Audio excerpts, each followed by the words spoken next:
Kristo. Twikubeshya abantu no tugendere mu ijambo ry'Imana, nibwo tuzaba turi abantu b'Imana. Twe kupirata nimba utari kubwira umukristo uyu munsi uri kureba mugenzi akamwita umututsi, nimba utari kureba umukristo uyu munsi uri kureba mugenzi akamwita umuhutu, uri kuvuga se kuri kwigisha iki mu bakristo aho ngaho, uri kuvuga se kuri kubabwira icyo aho ngaho. Urumva se udakomoka kuri so Satani, urumva udakomoka kuri so Satani. Nimba utari kumubwira ko azarimbuka, kuri ijambo ry'Imana rivuga ngo umuntu wese wanga mugenzi we n'umwicanyi, nimba utari kumubwira ko azarimbuka, urumva udakomoka kuri so Satani. Niba bamaze kuremamo abakristo bica, uri ukamubwira ngo wowe uri umututsi, wowe uri umuhutu, wowe uri umutwa, urumva udakomoka kuri so Satani. Ukamubwira ngo wowe uri umuzungu, wowe uri umwirabura, urumva udakomoka kuri so Satani. Tugendere mu kuri, twe kubeshya abantu ngo turi kubabwira iby'Imana turi kubayobya. Komeza ongera usomere umurongo wa 27. Uw'Imana yumva amagambo y'Imana. Uw'Imana ngo yumva amagambo y'Imana. Ese kuko amagambo y'Imana atuma tubayumva tukayabwira abandi? Nimba ndi umuntu w'Imana yumva amagambo y'Imana nkayabwira abandi uko ari, cyangwa ndayagabanya nkanayongera? Babwiye amagambo y'Imana uko ari. Komeza.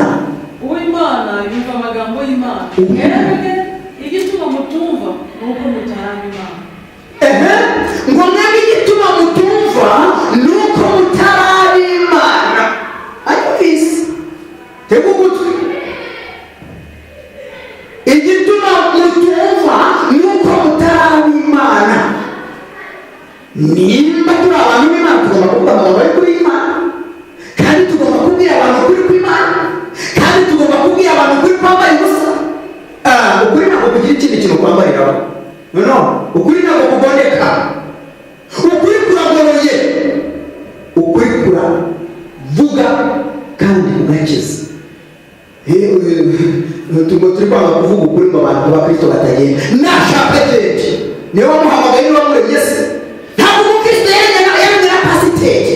No, mubwira ukuri nashaka bisohokemo, azamenya ko mubwira ukuri.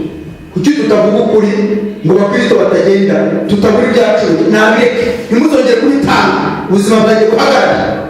Ariko tuvuga ukuri, izina ry'Uwiteka ryubahwe, kandi Yesu agaragare muri twebwe. Amena. Tugendere mu kuri kugira ngo abantu babone. Ijambo ry'Imana ngo ukuri niko kuzaba batura. Nimutavuga ukuri kuzabatura, abantu bazajya hehe? Bazajya mu kurimbuka, kandi uzabibazwa. Ijambo ry'Imana rivuga ngo twamenye twaba ngo twigisha abandi, twe tuzabazwa byinshi. Bwira Abakristo, niba utari kubwira umukristo ko azarimbuka, si kumubwira ko azageza. Niba utari kumubwira ko azajya mu ijuru, si uramubwira ko azageza. Hari inzira ebyiri mu isi. Hari inzira yo kujya mu ijuru, iyo n'abagendera mu ijambo ry'ukuri bakaryumva bakayikomeza. Hari inzira yo kurimbuka, abo n'abagendera mu nzangano no kwanga abandi no kwirema ibice. Nimba utari kubwira isonga uri kwirema ibice ko azarimbuka, uramubwira ko azagera. Imana idufashe. Isomera umurongo wa 28. Abayuda baramusubiza bati ntitwavuze neza yuko uri Umusamariya kandi ko ufite dayimoni? Wabyumvishe? Kuko bangaga Abasamariya bahise bamuhindura Umusamariya kuko avuze ukuri. Kuko batakundaga Abasamariya bahise bamuhindura Umusamariya kubera yuko atavuze ibyo bashaka. Nanjye ndabizi ko nanjye muri kumvuka, ndabizi ko nanjye muri kuvuga ati kiriya kizanye bya politiki. Ntabwo nje politiki nzagera muri Imana. Ntabwo ndi n'umunyepolitiki, sinshaka no kuba umunyepolitiki. Ndashaka kuba umuntu w'Imana nawe bawe, kugira ngo tubwire Abakristo kuri bahinduke. Kubera ko bangaga Umusamariya bahise bamwita Umusamariya. Kubera ko batakundaga Abasamariya bahise bamwita Umusamariya. Ati ntitwavuze kuri Umusamariya. Kubera ko batemeraga Abasamariya nawe bahise bamugira Umusamariya.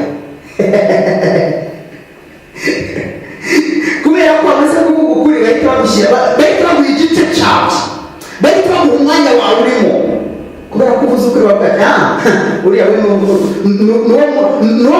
muryango, n'uwo muri kwa bakanaka, n'uwo kwa bakanaka. Yesu nawe amaze kubabwira ati uri umusamariya wowe kandi urimo dayimoni. Abadayimoni ngo nibo, abasamariya nibo bari bafite dayimoni. Naho ngo abayuda nta dayimoni bari bafite, ngo bari abana b'Imana, ngo n'abana b'Imana bo, ariko ngo abasamariya bafite dayimoni. Yesu nawe yaturutse mu basamariya bafite dayimoni. Kubera ko tuvuze ukuri ngo dufite aho tubogamiye, kubera ko ngo tuvuze ukuri ngo dufite aho duhagaze muri Yesu. Duhagaze muri Yesu. Imana idufashe cyane. Nudahagarara muri Yesu uzaribuka, nawe mwinjiranye muzaribukana, nawe musengana muzaribukana. Bitari kugura umupazana muri gihe no mu kumubwira ko azajya. None se niba utari kwigisha umuntu azajya mu ijuru uri kumubwira ko azajya, ngo ahubwo ijambo ry'Uwiteka bakarikomeza, mbabuza abana b'Imana. Somera vuba vuba mutekwihuta cyane. 29 Yesu aramusubiza ati simfite dayimoni ahubwo nubaha data ariko mwe muransuzugura. Simfite dayimoni nanjye ntabwo mbogamiye, ariko mbogamiye kuri data Yesu Kristo. Ntawe ndi kuvugira Yesu Kristo. Ntuze kuvuga ngo ahandi mbogamiye nk'uko uri utagiye kwitekereza. Uyu munsi mbogamiye muri Yesu Kristo, kandi uyu munsi nishingikirije niwe mbaraga zanjye, niwe byiringiro byanjye, niwe gitare cyanjye kingira ku manywa na nijoro. Niyo mpamvu uyu munsi abo turi kumwe ndagira ngo mbabwire ngo turi kumwe na Yesu Kristo. Haleluya. Turi kumwe n'Imana Data. Haleluya. Ariko abo tutari kumwe muri kumwe na Satani. Icyakora gihe sinishakira icyubahiro, nyamara hariho ugishaka kandi nimuca imanza. Amen. Nanjye barite ntabwo ndi gushaka icyubahiro, ariko hari ugishaka uwo ni Data, kandi uwo nguwo niwe uzaca urubanza. Njyewe ntabwo ndi gushaka kugira ngo nemerwe, no. Ntabwo ndi gushaka ngo abakristo ngo muze musange, no. Ndagira ngo musange Yesu. Ntabwo ndi guhamagara abakristo ngo byakora njyewe uri kuvuga ukuri. Ndavuga ukuri kwa Yesu. Ntabwo ndi kuvuga ngo muze muri minisiteri ukuri kwekomeze kuko oya, ndababwira ngo muze kwa Yesu. Kandi ntabwo ndi kwihamya, ndi guhamya uwampamagaye. Kandi ntabwo ndi kwivuga, ndi kuvuga uwantumye. Amen. Haguruka nawe uvuge, kandi uvuge ukuri kwa Yesu. Amen. Komeza. Ariko ngo nukuri ndababwira yuko umuntu niyumva ijambo ryanjye atazapfa iteka ryose. Ngo ndababwiza ukuri, umuntu niyumva ijambo ryanjye ngo yuko atazapfa iteka ryose. Mwari muzi ko ijambo ry'Imana riri muri njye iteka ntazapfa? No. Ariko ngo ijambo ry'Imana ritambamo nzapfa. Birasobanura ngo ntituzapfa nituba muri Yesu, ariko nutaba muri Yesu uzapfa iteka ryose. 52 Abayuda baramusubiza bati noneho tumenye ko ufite dayimoni. Noneho tumenye neza yuko urimo dayimoni, tumenye yuko ukurimo. Hahandi babyemeje ariko bashidikanya, noneho hano barabyemeje, babyemeza n'abandi. Hahandi babivugaga ariko uri umusamariya, noneho hano barimo barabyemeza. Ati tumenye noneho neza ko urimo dayimoni. Abyumvishe? Nuvuga ukuri bazavuga turiya afite ababogamiye, nuvuga ukuri bazavuga turiya afite icyo ari gushaka, nuvuga ukuri bazavuga turiya afite icyo akurikiye. Ariko ukurikiye Yesu, nimba ukurikiye Yesu Imana ishimwe. Amen. Nimba ukurikiye Yesu Kristo ari we inzira y'ukuri n'ubugingo, Imana yawe icyubahiro. Komeza. Ngo Abayuda baramusubiza bati noneho tumenye ko ufite dayimoni. Noneho tumenye ko ufite dayimoni. Abona Abayuda bari kubivuga, abona abakristo bari kubivuga. Ati noneho tumenye ko yabahise noneho ari umunyepolotiki. Ati noneho tumenye ko yabahise noneho atubaha Imana. Ati noneho tumenye ko uyu muntu noneho turi kumwe atari umuntu w'Imana. Nutangira kubabwira bazatangira kuvuga ati noneho tumenye ko uyu mugabo aho kumumwitondera, aho kumumwirinde, umenye ko atari umuntu wo kubaha Imana. umenye ko atari umuntu wo kugendana n'Imana, umenye ko atari umuntu w'ukuri. Nuvuga ukuri ndetse n'abana bagutuma bazahita bakamikora kuri podium, bakamikora yabo bahita bazifunga hariya bazikupe, bazahita batangira kuriza abana, bazahita batangira kugura, bafite byinshi bazahita bamuteza kugira ngo ubure amahoro ubisohokemo. Ariko abo ngabo ngo bakomoka kuri se Satani. Aburahamu yarapfuye n'abahanuzi nuko, nawe ukavuga ngo umuntu niyumvira ijambo ryawe ntazapfa iteka ryose. Wabyumvise? Aburahamu yarapfuye n'abahanuzi bose, none uravuga ngo umuntu niyumvira ijambo ryawe ngo ntazapfa iteka ryose. Bemeraga Aburahamu kandi babonye Yesu avuka nabo, ati yo uyu muntu se arashaka kutwemeza ko atazapfa, kandi na Aburahamu watwigishije nawe yapfuye. Uko niko abantu batangira kutubwira ngo ni abahanga. Ndagira ngo mbabwire ngo nta muhanga mu by'ijuru, kandi nta muhanga muri uru rugendo.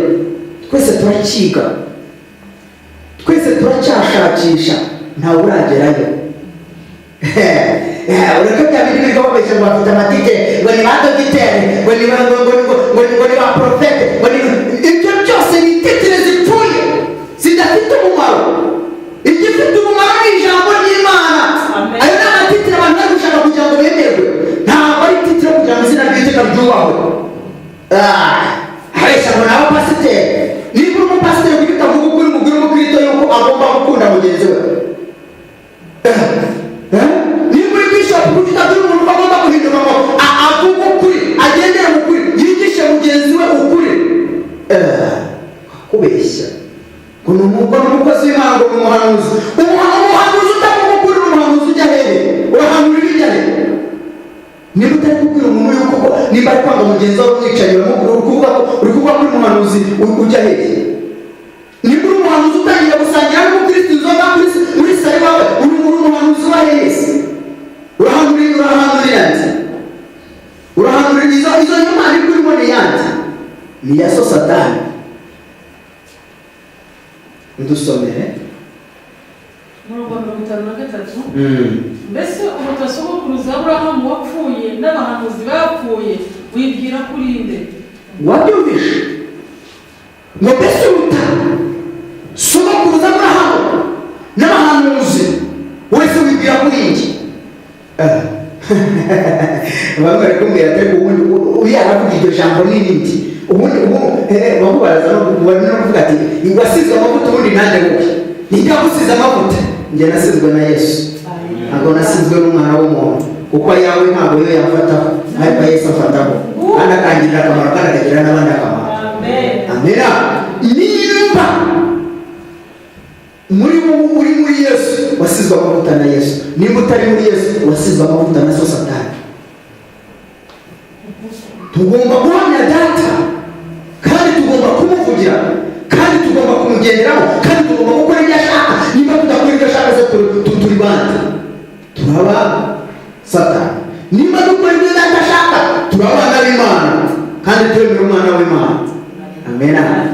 Abantu barimo baremera n'abahanuzi bapfuye. Bibiliya tubwira ngo bapfuye bamaze kugira acecekerwa, ntibagisabirwa, ntibakinasaba. Ibyo biboneka muri Zaburi 115. Ntabwo dusabira abapfuye, dusabira abariho, kuko niko ijambo ry'Imana ribivuga.